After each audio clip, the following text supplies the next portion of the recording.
पहले एकदम बेसिक बात से हम शुरू करें कि जैसे मुझसे लोग कहते हैं कि भाई पेरेंट के तौर पे हमें क्या करना चाहिए, क्या नहीं करना चाहिए। तो मैं सबसे पहले बोलता हूँ कि मैं कोई खास पेरेंट नहीं हूँ, तो आप मुझे कोई 30 खाना समझें। मैं बहुत सामान्य किस्म का पेरेंट हूँ, तो उतना ही बताऊंगा जो मैंने अनुभव से सीखा है, फेलियर से सीखा है। जिस मामले में मैं अपने बच्चे को नहीं समझा पाया, अब समझ में आया कि हाँ ऐसे होता तो और अच्छा होता, तो मैं उस अनुभव की बात कर सकता हूँ। सबसे पहला सवाल अपने आप से ये पूछना है कि हम अपने बच्चों से चाहते क्या है, पर्पस क्या है हमारा। अगर पर्पस स्पष्ट है तो तरीके सारे मिल जाएंगे, अगर पर्पस स्पष्ट नहीं तो तरीके नहीं मिलेंगे। मैं अपने बच्चे को किस रूप में देखना चाहता हूं, अगर ये क्लैरिटी है तो सारे रास्ते क्लियर हैं। तो मैंने अपने आप से पूछा कि मैं अपने बच्चे की जिंदगी में क्या चाहता हूं। तो मैंने 4-5 एरोज निकाले कि क्या मैं ये चाहता हूं, ये चाहता हूं या ये चाहता हूं। एक चीज मैंने सोची कि मैं अपने बच्चे को सफल होते हुए देखना चाहता हूं, सक्सेसफुल। टाइम हो गया? ठीक है ठीक है, आप जितना कहेंगे 10 मिनट। ये छुप के बोल रहे 10 मिनट, तो मैंने खुल के बोल दिया। तो मेरे सामने 3-4 चीजें हैं कि मैं चाहता हूं कि मेरा बच्चा सक्सेसफुल हो। सब चाहते हैं, आप भी चाहते ही होंगे। सक्सेस का मतलब है खूब पैसा हो, पावर हो, प्रसिद्धि हो, सामाजिक रसूख हो। फिर मैंने सोचा कि नहीं, मैं ये चाहता हूं कि मेरा बच्चा कायदे का इंसान बने, उसमें एम्पैथी हो, पेरेंट से, परिवार से, दोस्तों से, समाज से अच्छा संबंध हो, कमिटमेंट्स पूरी करता हो। फिर मुझे लगा ठीक है कमिटमेंट्स, लेकिन मैं चाहता हूँ कि मेरा बच्चा इतना मजबूत हो, स्मार्ट हो कि किसी भी चैलेंज को झेल सकता हो, घबराए नहीं। फिर लगा नहीं, मैं ये चाहता हूँ कि मेरा बच्चा फिजिकली, मेंटली, इमोशनली फिट रहे, स्वस्थ रहे। फिर मुझे लगा कि सब कुछ हो तो कितना अच्छा है, लेकिन तभी समझ में आया कि सब कुछ तो मेरे पास भी नहीं है, तो मैं कैसे उम्मीद करूं कि बच्चों में हो जाएगा। तब मैंने अंत में एक चीज लिखी कि एज ए पेरेंट मेरी सबसे पहली और आखिरी इच्छा ये होनी चाहिए कि मेरा बच्चा खुश रहे जीवन में। इससे बड़ी क्या इच्छा हो सकती है? आप कहेंगे कि हाँ सक्सेसफुल हो और खुश रहे, ठीक तो है, पर मैं ये कह रहा हूं कि कभी कभी ऐसा हो सकता है कि सक्सेसफुल होकर दुखी रहे, और जैसी सक्सेस आप चाह रहे थे वैसी ना मिलने के बाद भी खुश रहे। और अगर मुझे दोनों में से एक को चुनना हो कि सक्सेसफुल और दुखी, या कम सक्सेसफुल लेकिन खुश, तो एज ए पेरेंट मेरा पहला भाव क्या होना चाहिए? कि वो खुश रहे। क्योंकि मैंने तो ऐसे आईएएस आईपीएस अधिकारियों को देखा है जिन्होंने आत्महत्याएं कर ली हैं, उनसे बड़ा सफल कौन होगा? मैंने ऐसे बड़े बड़े टाइकून्स को देखा है बिजनेस की दुनिया के, जो खुश नहीं है। इनसे बात करो तो लगभग रोते रहते हैं रात दिन, लेकिन टाइकून्स हैं, बहुत अमीर लोग हैं। तो मैं ऐसा क्यों चाहूं कि मेरा बच्चा ऐसा हो? तो मैंने एक पिरामिड बनाया जो शायद आपके काम का भी हो। मैं एकदम क्लियर हूं, मैं अपने बच्चे से हमेशा ये बात करता हूं कि भैया मुझे सबसे पहले ये चाहिए कि तुम खुश रहो, बाकी सब सेकेंडरी है। उसके साथ हो जाए तो अच्छा है, नहीं तो मुझे तुम्हारी खुशी से मतलब है, बाकी सब बातें बात की। खुशी कैसे आएगी? खुशी इस बात से आएगी कि मैं उसके ऊपर अपनी इच्छाएं थोपूं नहीं, समझाऊं, परसुएट करूं। अगर मुझे लगता है कि वो गलत रास्ते में, तो मैं समझाऊं कि बेटा ये रास्ता गलत है, रीजन बताऊं, डिस्क्राइब करूं, उसे सही रास्ते पर लाऊं। समझ जाएगा, क्यों नहीं समझेगा बच्चा? पर मैं अपनी जिद में उसके ऊपर उसका करियर इंपोज करूं, नहीं तुम्हें यही करना होगा, तुम्हें इससे ही शादी करनी होगी, तुम्हें ऐसे ही जीवन जीना होगा।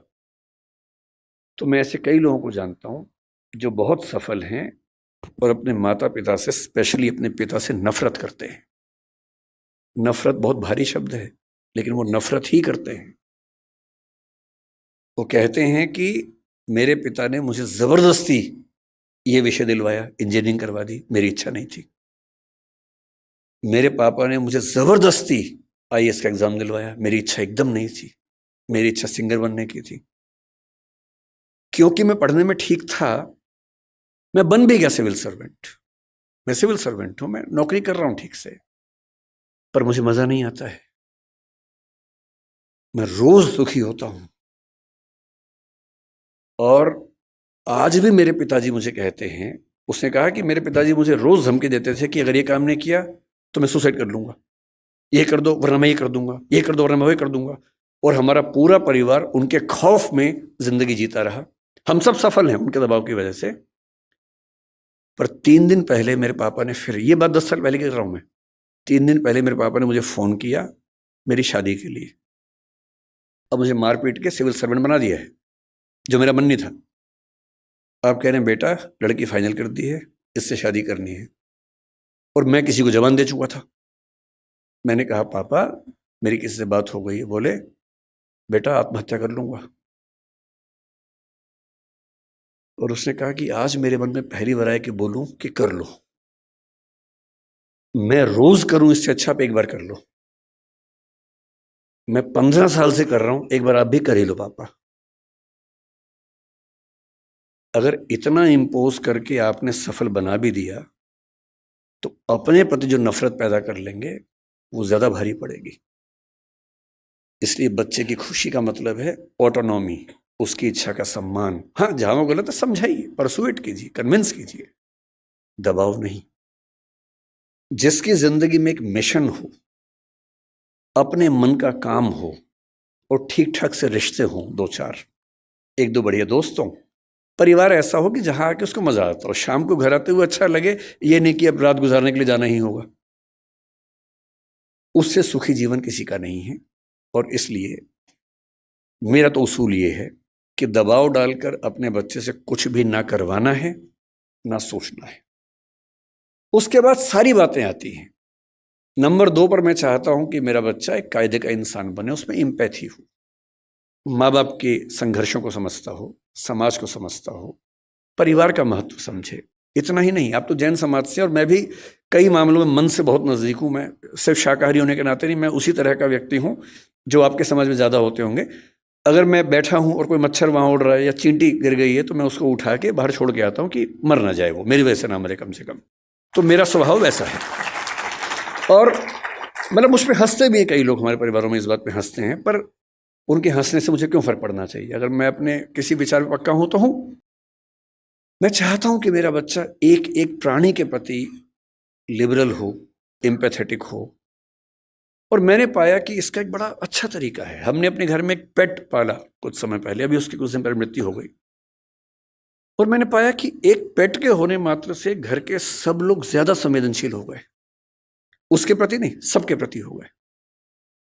उसको दर्द होता है तो हमें सबका दर्द समझ में आने लगा। इतना फर्क पड़ता है सिर्फ इस बात से कि आपने उसकी एम्पैथी के लिए ऐसी सिचुएशंस क्रिएट की या नहीं की। और तीसरी बात, क्योंकि समय पूरा हो गया, मैं सिर्फ इतना कहूंगा, नंबर 3 पर एक ही चीज आती है कि आपका बच्चा स्मार्ट हो, दुनिया को हैंडल कर सकता हो। एकदम रीसेंट एग्जाम्पल 4 दिन पहले का है, आखिरी एग्जाम्पल के बाद खत्म करता हूं। एक बच्ची है जिसने मेरा दिल जीत लिया 3 दिन पहले। उत्तर प्रदेश की 10वीं क्लास की बोर्ड की टॉपर है। उसका नाम है प्राची निगम शायद।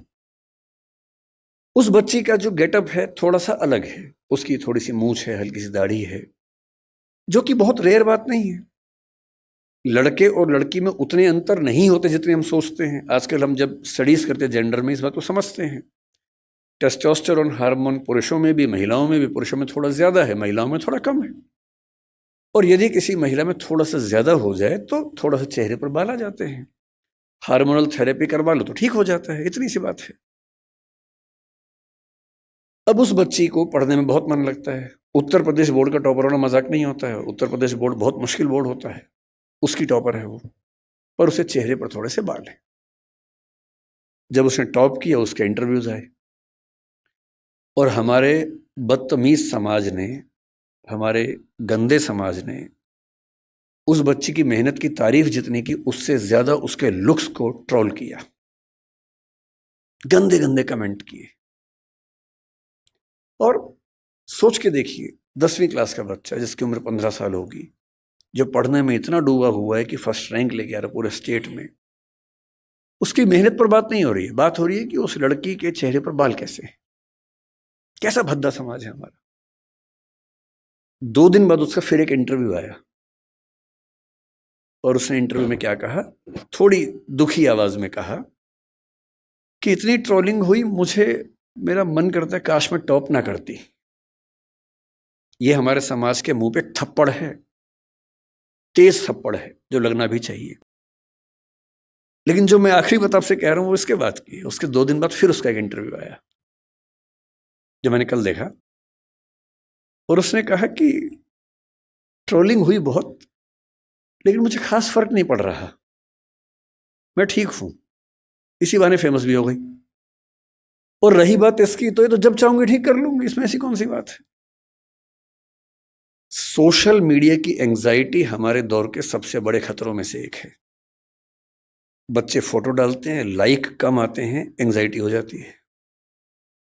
और ऐसे में किसी बच्चे को लाखों लोग ट्रोल करें और वो कहे कि खास दिक्कत नहीं हुई, तो समझ लीजिए उसके पेरेंट्स ने बहुत कमाल किया होगा कि उनका बच्चा इतना साहसी है, इतने बड़े पैमाने की ट्रोलिंग झेल सकता है। अपने बच्चों को ऐसा बनाने की ज़रूरत है, और ये हम सबके साथ होना है। कल कोई ना कोई हमारी फ़ोटो आएगी बाहर, मैं तो झेल चुका हूँ कई बार, मैं तो अक्सर झेलता हूँ चीज़ों को, सबको झेलनी है। कोई आपकी फ़ोटो आएगी, 4 गालियाँ पड़ेंगी, और हम सबकी नेचर क्या है, 10 तारीफ हमको नज़र नहीं आती, एक बुराई हो, सारा फोकस वहाँ चला जाता है, रात दिन परेशान रहते हैं कि ऐसा कैसे हो गया, नींद उड़ जाती है। और ऐसे में राष्ट्रीय स्तर की ट्रोलिंग को 10वीं का बच्चा झेल ले, तो मान लीजिए कि ये पेरेंटिंग है जो उनके पेरेंट्स ने की है। तो इतने कम समय में ज़्यादा बोल नहीं पाता हूँ, लेकिन अब क्योंकि है ही नहीं समय तो क्या करें, तो इस बात को मैं यहीं विराम दूंगा। मैं आपके बिजनेस से बात नहीं कर पाया क्योंकि मुझे समय का होश नहीं रहता।